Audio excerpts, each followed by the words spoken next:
La vida se compone de instantes, momentos. Y la vida es una sucesión, una cadena ininterrumpida de acontecimientos, de circunstancias, de goces y de sufrimientos.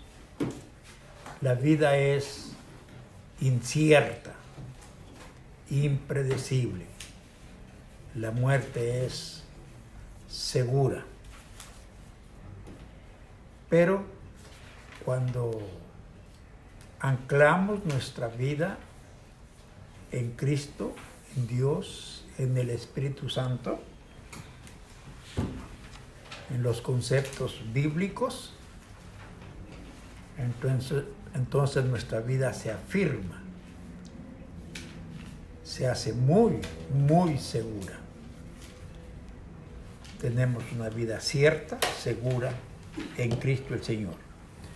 Nuestro mundo necesita mucha información acerca de el pensamiento de Dios acerca de la vida. Hay miles, si no millones de conceptos, ideas, opiniones, versiones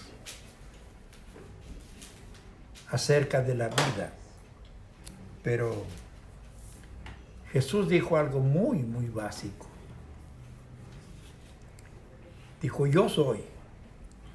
Él no dijo, yo conozco, yo tengo, vengan a mí para la información, no. Él dijo, yo soy el camino, la verdad y la vida. Y para quienes creemos en el Señor Jesús, pues aseguramos la vida, no en nosotros. Nosotros no tenemos vida propia, vida en nosotros mismos o por nosotros mismos. Nuestra vida está anclada, afirmada en Cristo el Señor. Esta lección, la número 9, toda se trata de la herramienta de la información. No hay una sola persona en el mundo que no necesite información. Todos sabemos algo y todos ignoramos algo. Y hablando de todos, hay gentes que saben mucho, pero todavía no hay nadie que sepa lo que se debe saber y cómo se debe saber. Todavía cabe la frase, es más lo que ignoramos que lo que sabemos. Por eso Pablo lo afirmó en 1 Corintios 8:2. Y si alguno se imagina que sabe algo, aún no sabe nada como debe saberlo. Y en 1 Corintios 3:18 dijo Pablo, ¿hay alguien que quiere hacerse sabio? Bueno, comience por hacerse ignorante para que llegue a ser sabio. Nosotros somos, me refiero a los cristianos creyentes, somos personas ignorantes, pero sabios.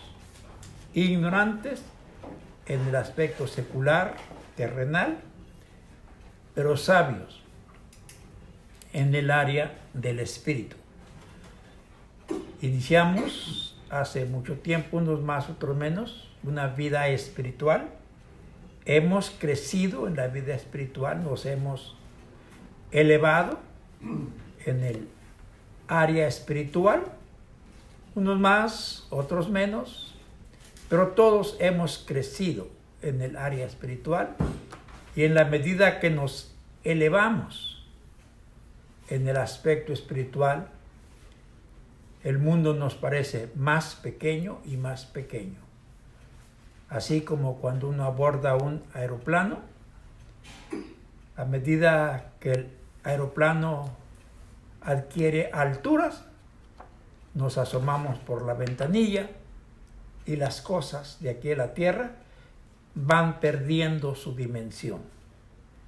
Y ese aparato puede elevarse tanto donde no alcancemos a ver ni la tierra.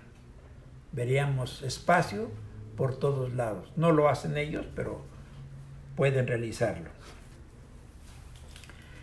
La lectura de hoy en el Salmo 119 está en los versículos 145 a 160.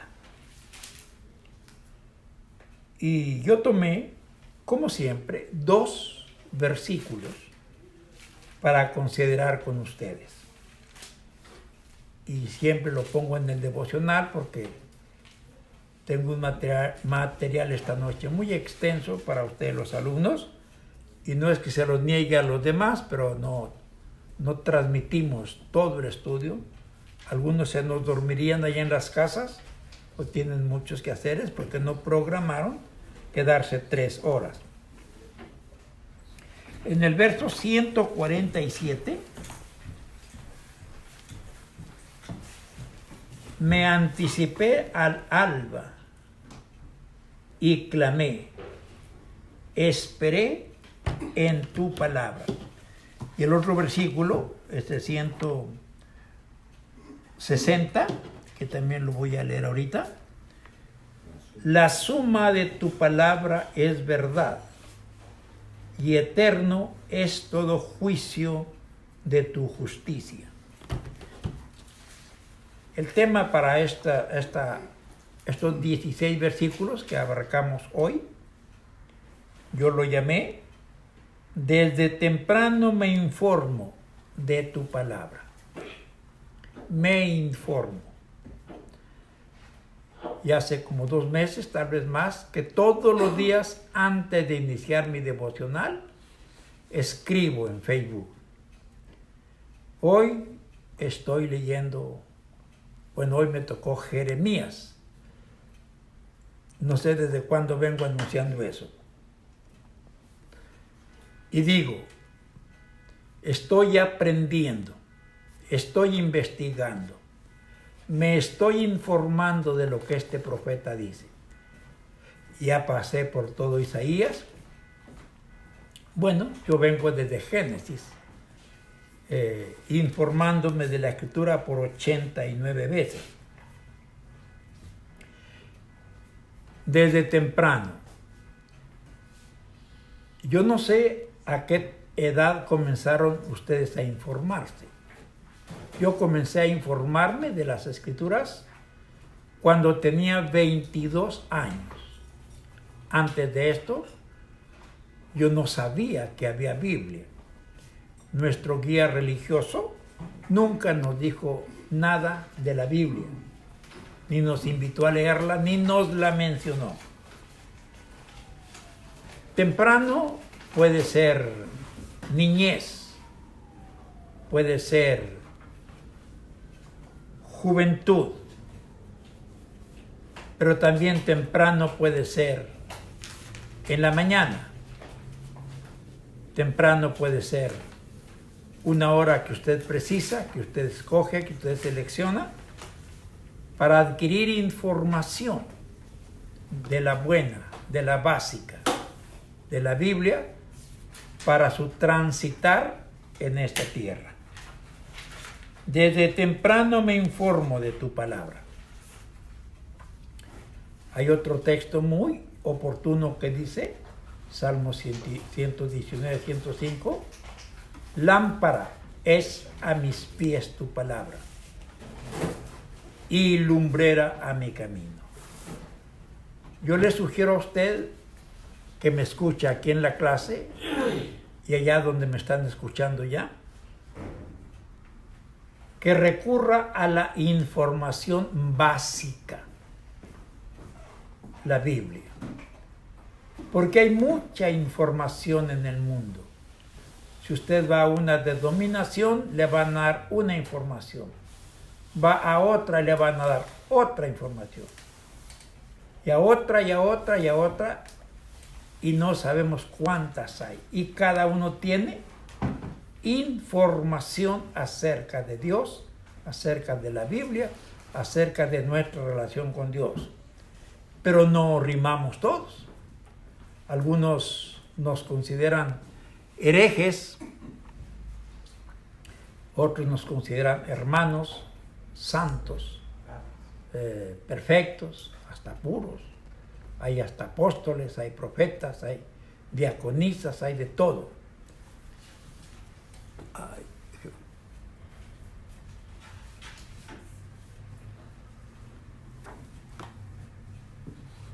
Infórmese usted. Para usted ya no sería temprano porque ya no es un niño. Pero todavía es tiempo. No tenemos idea cuánto tiempo más vamos a estar aquí en el cuerpo y vamos a transitar por esta tierra donde es tan incierto caminar. El verso que leí, el 147, yo lo traduje, lo parafraseé: antes que amanezca, disfruto de tu presencia. El verso dice: me anticipé al alba y clamé, esperé en tu palabra. En nuestros tiempos ya eso que el alba, mucha gente ni sabe qué es. No tienen idea qué es el alba, que es el lucero, que es la osa mayor, la osa menor. Antiguamente los hombres, más que las mujeres, salían y observaban el firmamento. Con una mirada que daban ya sabían qué hora era. Sabían leer las estrellas. Me acuerdo de la frase atormentadora que mi papá usaba: ya saltó el lucero. Ay, ay, ay, qué doloroso. Cuando uno está más tranquilamente dormido, ya saltó el lucero. Perezosos, él usaba otras palabras. Levántense. Y no más levántense, nos levantaban. Muchos jóvenes de nuestros días, ¿qué saben del lucero? Porque ya no se usa esa terminología. Me anticipé al alba. Ahorita que estemos en clase, me dicen si ustedes saben qué es el alba. Alba. Si acaso sus papás les enseñaron, lo oyeron por allí. Alba es un nombre de una dama. Hay damas que se llaman Alba. Y ponte al alba, en México decía, pues despiértate. Pero me anticipé al alba. Me desperté muy temprano, antes que el sol se asomara. Y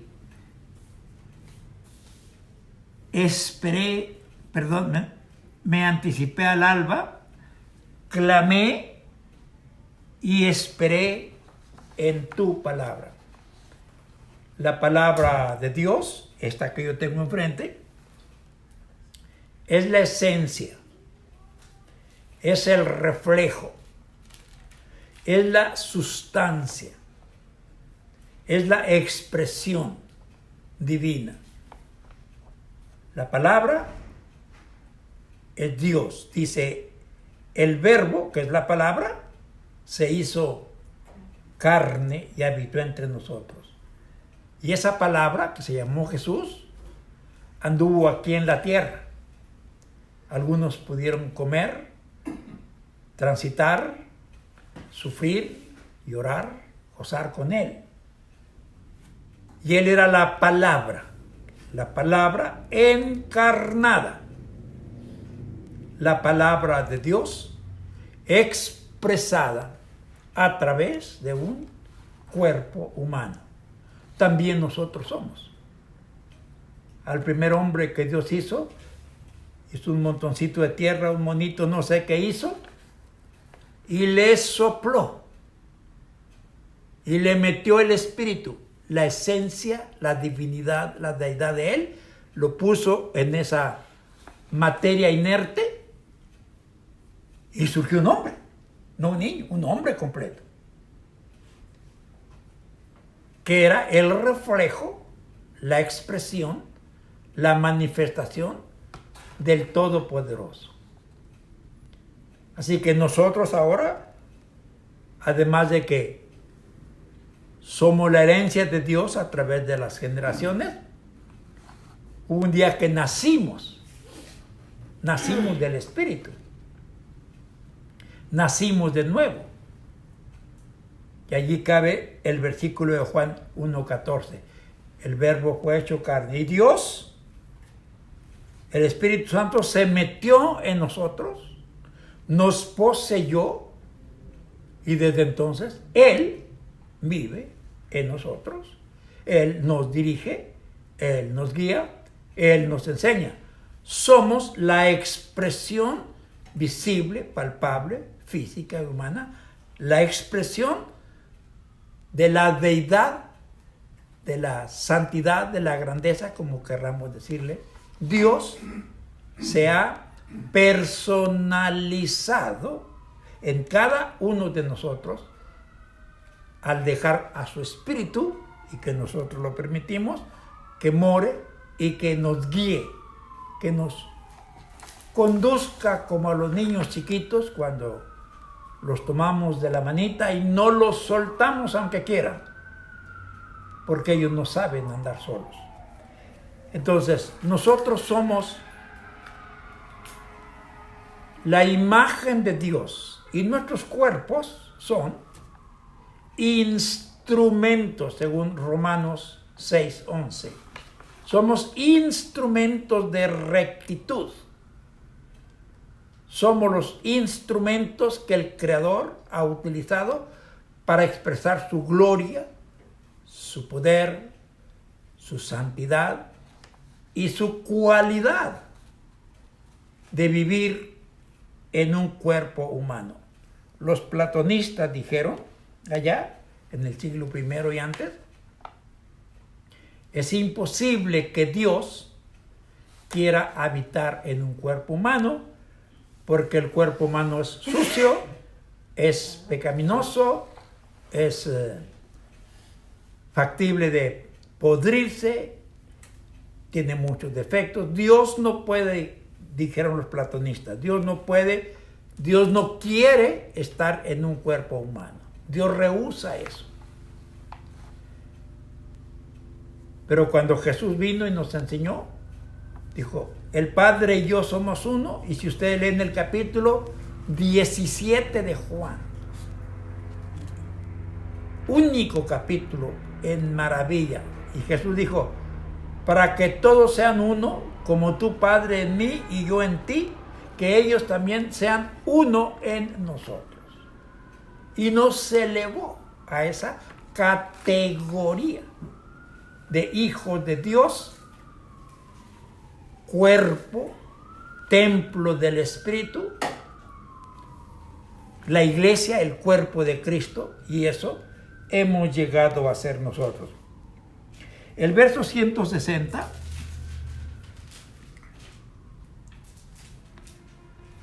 la suma de tu palabra es verdad, y eterno es todo juicio de tu justicia. El total, yo aquí creo que escribí, el total de tus palabras es la verdad completa. Y eso es muy amplio el concepto. ¿Cuál es el total? Lo que nosotros tenemos es la Escritura. Esta Escritura es el total de la palabra de Dios.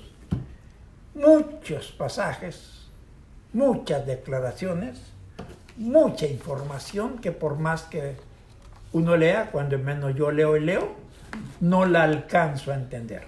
Demasiado alta para mí o demasiado complicado para mí discernir lo que Dios nos enseña allí.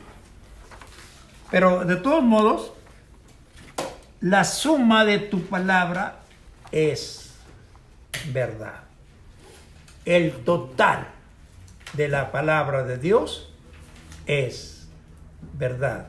Y les recomiendo, les sugiero, siempre que piensen en la palabra de Dios, piensen en Juan 1:1, el verbo, la palabra. Algunas versiones dicen eso, la palabra, otras dicen el logos, el verbo. La deidad se hizo carne, se metió en un cuerpo humano. Es el total. El Señor Jesús era el total. El Mesías, el Cristo, el ungido, el Verbo de Dios, el Hijo de Dios, la esencia divina, metida en un cuerpo humano, caminando por este mundo, en ropa humana, comiendo, durmiendo, con cansancio, con lágrimas, con risas, con todo lo que es un humano, así era la expresión de Dios a través de Jesucristo o de Jesús. Y cuando nosotros fuimos identificados con el Espíritu Santo, pasó lo mismo, pero no lo entendimos nosotros a la altura o profundidad a la que Cristo, Jesús, lo entendió. Él dice, ahí en Romanos, que Jesús cuando descubrió lo que él era, dice, en cuanto al pecado, murió una vez por todas y ya no volvió a pecar. Eso no nos pasó a nosotros. Todavía no nos sucede. Ahí estamos. Tratando de no, pero siempre sí. Esa es la palabra. Todo el Salmo 119 nos habla de esa palabra. Y le vamos a llamar aquí la palabra encarnada. La deidad, la divinidad, la esencia o la simiente divina,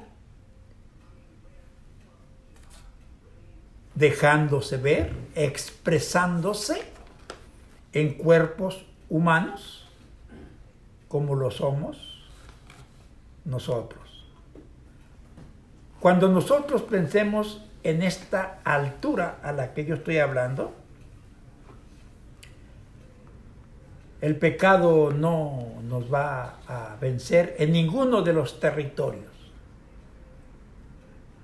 Como dijo Juan, todos los que están en él no pecan, porque la simiente de Dios está en ellos. Y no pueden pecar porque es escogido, porque son escogidos de Dios. La simiente de Dios permanece y la simiente de Dios jamás produce pecado. Siempre produce lo que Dios es. Y el otro versículo de 1 Juan 5:18, el que fue engendrado por Dios nos guarda. Él habla en primera persona haciendo guarda, y el maligno no nos toca. Y ahí están estos dos versículos está la frase, no puede pecar, porque el que fue engendrado por él nos guarda y el maligno no nos toca. Así que esta palabra que nosotros estudiamos y que tanto nos agrada es la suma, es el total de la grandeza de Dios. Por eso no alcanzamos a entenderla, porque Dios trasciende nuestras mentes, nuestros entendimientos, va más allá de nuestra conciencia, de nuestra imaginación, de nuestra capacidad de discernimiento. Dios trasciende y la mente humana no alcanza hasta allá. Pablo lo dijo en Romanos capítulo 11, oh profundidad de la ciencia y de la sabiduría de Dios. Insondables son sus juicios, inescrutable su grandeza. No hay mente humana que alcance. Todo lo intentamos, hacemos lo mejor que podemos y hasta donde podemos, hasta allí, según las instrucciones, la información que tenemos acerca de las Escrituras. Yo le sugiero a usted que se informe. No es tan temprano en su vida, pero todavía es hora de que se informe. No deje pasar más tiempo, porque cada día que pasa es un día que se pasa y ya no va a regresar. Infórmese antes que el alba, antes que las estrellas anuncien el principio del día. Bueno, muchos de ustedes se levantan, pero no a leer, van a trabajar. También eso es bueno. Si no hacen eso, tampoco comerían. Pero busquen la manera de informarse. Ahorita en el curso de la clase les voy a dar la información sobre el dónde informarnos, cómo informarnos, en cuál es la fuente de nuestra información, en donde no nos vaya a fallar nunca jamás esa información. Los dejo allí y agradezco, ya mi teléfono no alcanzó a reportar, se le acabó el espacio y ya no reportó más visitantes allí en la página. Pero esto que yo les he dicho esta noche es básico para ustedes, para toda la iglesia. Infinidad de hermanos en las congregaciones no saben eso que yo dije. Un altísimo porcentaje de los creyentes no saben eso porque no recurren a la palabra. No recurren, no les gusta o no sé, no los voy a acusar de nada. Pero no recurren, no van a la fuente. Toman de aquí y de allá y de allá. Y en este libro, que es muy bueno leer libros, oyen a este predicador y lo oyen a otro y el otro les destruye lo que el anterior dijo y no logran captar la verdad de aquí en la Escritura. Enfóquese en la Escritura y comience a obtener la información correcta, la básica, como dijo Pablo. Cada uno esté plenamente convencido en su propia mente. Cada uno esté plenamente convencido en su propia mente. Es largo, pero aquí lo voy a parar. Hermanos amados que me están escuchando, pues ya se les acabó el 20 y ya no pueden echarle otro 20 para seguir escuchándome. Si algún día quieren, más o menos así nos manejamos aquí. Y tenemos estudios aquí en Van Nuys y también en Los Ángeles. Y el próximo trimestre vamos a estudiar Romanos allá en Los Ángeles. La teología pura, el tratado divino, uno de los más elocuentes que hay en la Biblia. Y aquí en Van Nuys, pues ustedes se van a entrenar a predicar. Vamos a estudiar homilética. La hermenéutica nos enseña qué dice la Biblia y a entenderla. Y la homilética nos dice cómo exponer la palabra. Cómo ser buenos exponentes del mensaje de Dios. En 10 lecciones no aprendemos, pero establecemos un principio para que ustedes comiencen a exponer la palabra y lo hagan con más sabiduría. El espíritu va a ser el mismo, pero la sabiduría y los métodos que van a recibir. Gracias hermanos, por haberme escuchado. Seguimos en contacto. Una cosa más, si alguno de ustedes tiene alguna pregunta, algo le quedó oscuro, no lo captó, llámeme 714-225-8950 y yo le contesto si puedo, si no, pues nos ponemos a informar juntos, usted y yo, y buscamos la verdad. Gracias por su participación, les deseo muchas bendiciones y nos vemos hasta el otro miércoles aquí y el lunes allá en Los Ángeles.